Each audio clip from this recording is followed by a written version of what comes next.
Existem lugares no mundo que parecem existir fora do alcance das leis dos homens. Lugares onde a geografia se mistura com a impunidade.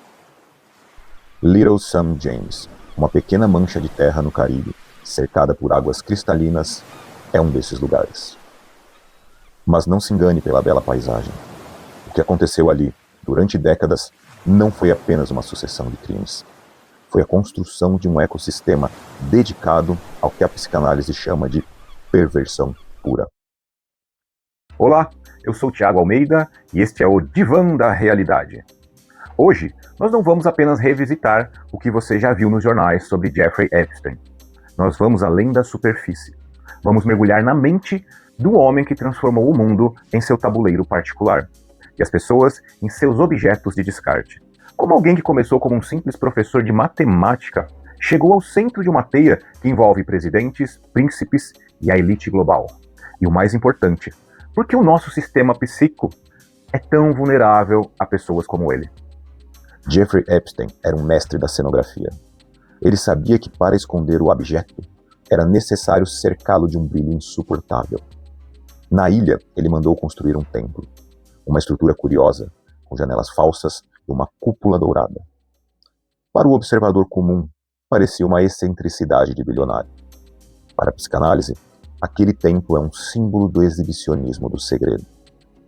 O perverso tem uma necessidade quase pulsional de mostrar que está acima da castração, acima da regra, acima da moralidade que governa você e eu. Sabe o que mais nos assusta no caso Epstein? Não é a distância daquele horror, mas a proximidade. Nós olhamos para as fotos dele e procuramos a figura de um monstro. Alguém com traços que denunciem a sua maldade. Mas o que encontramos é o rosto de um homem comum. Um homem que sabia seduzir, sabia ouvir a fraqueza dos outros e usá-las como moeda de troca.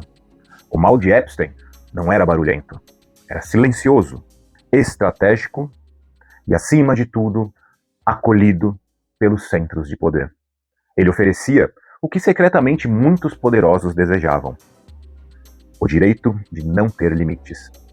Neste vídeo, nós vamos percorrer 5 décadas de uma história marcada pela manipulação. Vamos entender como ele recrutava suas vítimas, a função perturbadora de Ghislaine Maxwell nessa engrenagem e as curiosidades sombrias, como seu desejo de semear o mundo com o próprio DNA, que revelam uma megalomania quase divina. Fique comigo até o final, porque para entender o caso Epstein, você precisa ter coragem de olhar para o que acontece quando o dinheiro aniquila a empatia.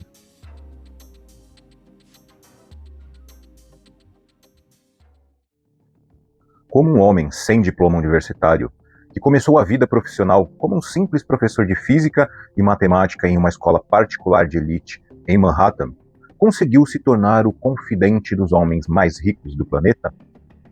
A resposta não está na matemática, mas na capacidade predatória de identificar o vazio no outro.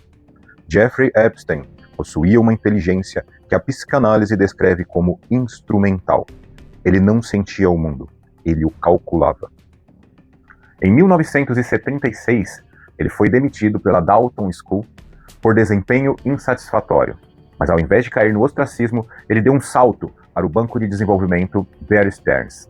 Ali, ele descobriu que o mercado financeiro era o ambiente perfeito para o narcisista maligno. O que é o narcisismo maligno?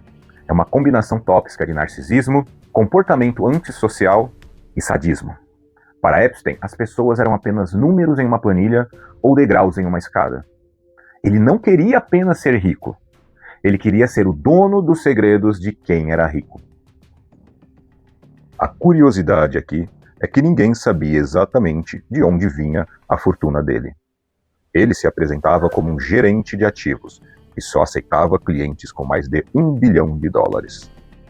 Mas o seu maior ativo não era o dinheiro, era o acesso. Epstein criou uma rede de dependência. Ele oferecia o seu jato particular, apelidado ironicamente de Lolita Express, para levar figuras poderosas a paraísos onde a vigilância não existia. Ele entendia que o poder isola as pessoas, e ele se oferecia como a ponte para os desejos mais sombrios desse isolamento. É aqui que a perversão se torna sistêmica. Na psicanálise, o perverso busca o tempo todo desmentir a lei. Ele sabe que a lei existe, mas ele se sente a exceção dela. Epstein agia como se tivesse descoberto um código secreto da realidade. A ideia de que se você for útil o suficiente para as pessoas certas, o certo e o errado deixam de existir. Ele não seduzia apenas com prazeres, mas com promessas de impunidade. Ele olhava para um político ou um cientista renomado e pensava: o que eu preciso dar a este homem para que ele me pertença? Mas ele não agia sozinho. E aqui entra uma das peças mais perturbadoras desse quebra-cabeça. Ghislaine Maxwell. Filha de um magnata da mídia britânica, ela foi a arquiteta social de Epstein. Por que uma mulher de alta classe se tornaria facilitadora de abusos contra outras mulheres? A psicanálise nos sugere uma dinâmica de identificação com o agressor. Maxwell não era apenas uma cúmplice, ela era a extensão do ego de Epstein. Juntos, eles criaram uma simbiose, onde o prazer vinha do controle total sobre a vulnerabilidade alheia. Nos próximos minutos, nós vamos entrar na parte mais difícil dessa análise. Vamos entender como esse sistema de recrutamento funcionava e como Epstein usava a ciência, sim, a ciência, para justificar a sua busca por uma imortalidade perversa. Vamos falar sobre as jovens que ele chamava de suas meninas e o luto que ficou marcado no DNA de cada uma delas. Prepare-se, porque o que a história nos revela agora é como o silêncio é comprado e como a verdade é enterrada. O sistema de Jeffrey Epstein não era caótico, era uma linha de montagem de traumas. Ele não buscava apenas o prazer, ele buscava a manutenção de um inventário. Ghislaine Maxwell, a filha do magnata Robert Maxwell, era a peça-chave. Ela era a socialite que dava o selo de respeitabilidade ao horror. Na psicanálise, entendemos que o perverso raramente opera sozinho. Ele precisa de um cúmplice que neutralize a culpa. Maxwell abordava jovens em situações de vulnerabilidade, oferecendo o que elas mais precisavam: atenção, dinheiro para os estudos e a promessa de um futuro. Ela não vendia um abuso, ela vendia um sonho que se tornava um cárcere psíquico. O que acontecia dentro daquelas propriedades, especialmente na ilha de Little St. James, era uma despersonificação completa. As vítimas relatam que eram obrigadas a seguir normas rígidas, massagens intermináveis e a presença constante de outras jovens. No divã, quando analisamos o trauma, percebemos que não é apenas o ato físico que é a pior parte, mas o roubo da subjetividade. Epstein e Maxwell faziam com que aquelas meninas sentissem que eram apenas parte de uma engrenagem de um sistema maior. Elas deixavam de ser sujeitos e passavam a ser objetos de uso. E quando um ser humano é reduzido a objeto, a empatia do agressor é desligada por completo. Mas aqui, o caso Epstein toma um rumo que parece saído de um roteiro de ficção científica e que revela a verdadeira face da sua megalomania. Epstein era obcecado por ciência, especificamente por transhumanismo e eugenia. Ele financiava pesquisas sobre inteligência artificial e criogenia, mas o seu projeto mais sombrio era o desejo de semear a raça humana com seu próprio DNA. Ele planejava transformar sua fazenda no Novo México em uma base para engravidar dezenas de mulheres simultaneamente. Na psicanálise, isso é o que chamamos de delírio de onipotência. Epstein não aceitava a finitude humana. Ele queria ser Deus. Ele queria que seu código genético vencesse a morte, da mesma forma que ele achava que o seu dinheiro vencia a moral. Percebam a conexão. O homem que abusava da vulnerabilidade no presente era o mesmo que planejava controlar o futuro da espécie. Existe uma linha reta entre o abuso sexual e o desejo de eugenia. O desejo de controle absoluto sobre o corpo do outro. Para Epstein, a humanidade era apenas um laboratório. Ele convidava os maiores cientistas do mundo para suas mansões, não apenas para aprender, mas para se sentir patrono da inteligência humana. Ele queria comprar a imortalidade da mesma forma que comprava o silêncio. Por anos, o sistema funcionou. Por que ninguém denunciou? Porque Epstein operava na lógica da dívida impagável. Se ele te dava acesso, se ele te apresentava a pessoas poderosas, se ele te levava naquelas viagens, você se tornava cúmplice pelo silêncio. A conivência da elite global não era apenas medo de chantagem, era a sedução de pertencer a um clube onde as consequências não existem. Mas, como veremos a seguir, até os deuses de barro caem, e a queda de Epstein deixaria um rastro de destruição que nem todo o dinheiro do mundo poderia reparar.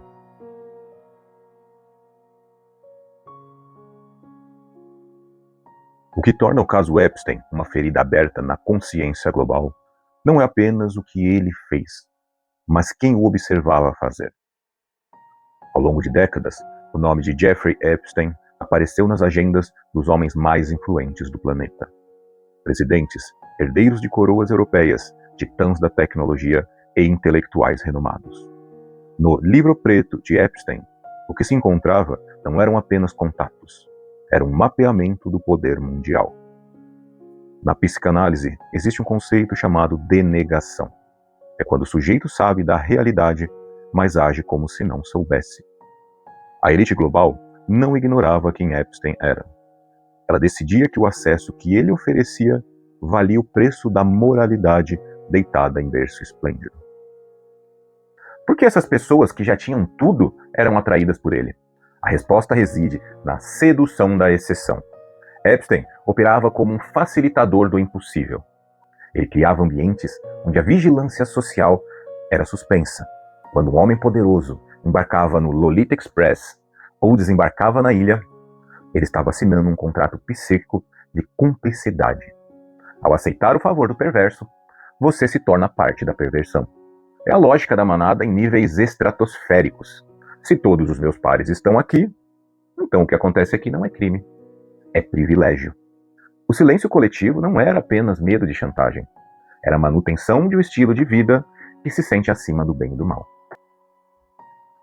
A justiça tentou alcançá-lo em 2008 na Flórida, mas o resultado foi o que ficou conhecido como o acordo de pai para filho. Epstein recebeu uma pena pífia, cumprida em um regime onde ele podia sair para trabalhar durante o dia. Como isso foi possível? Novamente, o sistema agiu para proteger a si mesmo. Punir Epstein severamente naquela época significaria abrir a caixa de Pandora de todos os que frequentavam suas festas. O sistema jurídico, que deveria ser o superego da sociedade, falhou deliberadamente. E quando a lei falha para proteger o abusador, o trauma das vítimas é redobrado. É a confirmação de que, para o mundo, a dor delas vale menos que a reputação de um sobrenome importante. E quanto às vítimas? Onde fica o luto dessas pessoas que foram utilizadas como moeda de troca nessa engrenagem? Para essas mulheres, o caso Epstein é um luto interminável. Elas não lutam apenas contra a memória do abuso. Elas lutam contra a descrença de um mundo que as ignorou por 30 anos. Ver o seu agressor sorrindo em fotos com líderes do mundo livre é uma forma de tortura psicológica continuada. Na psicanálise, o trauma só começa a ser elaborado quando a verdade é nomeada. Mas, no caso Epstein, a verdade foi sufocada por notas de $100 e acordos de confidencialidade. Em 2019, o cerco finalmente pareceu se fechar. O mundo achou que finalmente veria o rosto de Epstein no banco dos réus, confrontado pelas mulheres que ele tentou quebrar. Mas o sistema tinha um último ato reservado. Um ato que deixaria mais perguntas do que respostas e que enterraria, talvez para sempre, a profundidade total dessa teia de sombras. O que aconteceu naquela cela em Nova York não foi apenas o fim de um homem, foi o início de uma das maiores interrogações da história moderna.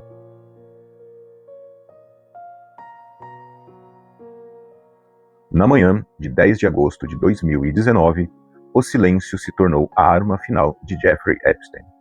Encontrado morto em sua cela, em uma unidade de segurança máxima, onde as câmeras falharam e os guardas dormiram. Ele levou consigo os nomes, as datas e os detalhes que poderiam ter abalado as estruturas de Washington a Londres. As teorias conspiratórias inundaram a internet instantaneamente. Teria ele tirado a própria vida no último ato de controle de um narcisista que não aceitava o julgamento? Ou teria o sistema suicidado Epstein para que o livro preto nunca fosse lido em voz alta? Para a psicanálise, a morte de Jeffrey Epstein, independente de como ocorreu, significa o triunfo do não dito. O perverso, até no seu fim, nega o fechamento às suas vítimas. Ele nega o reconhecimento do crime. Ao morrer antes do veredito, Epstein deixou suas vítimas em um luto suspenso. Elas ganharam a liberdade da sua ausência, mas foram privadas da justiça da sua presença nos tribunais. Mas se olharmos com atenção, a morte dele não é o fim do caso. Epstein não foi um erro do sistema.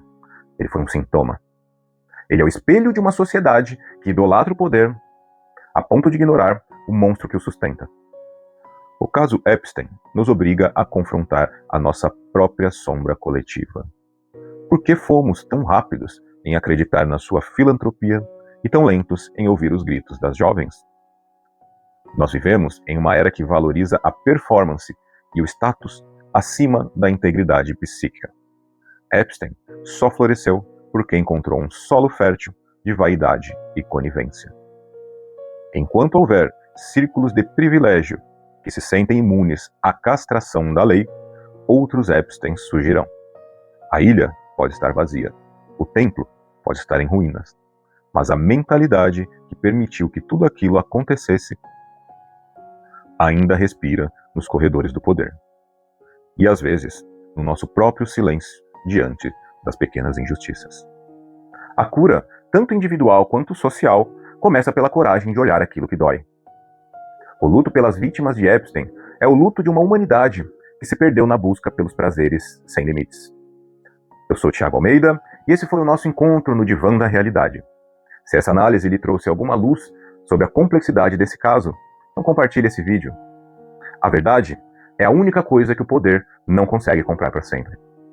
Aproveite para seguir o nosso canal e deixar a sua reflexão aqui embaixo. O que esse caso mais te ensinou sobre a natureza humana?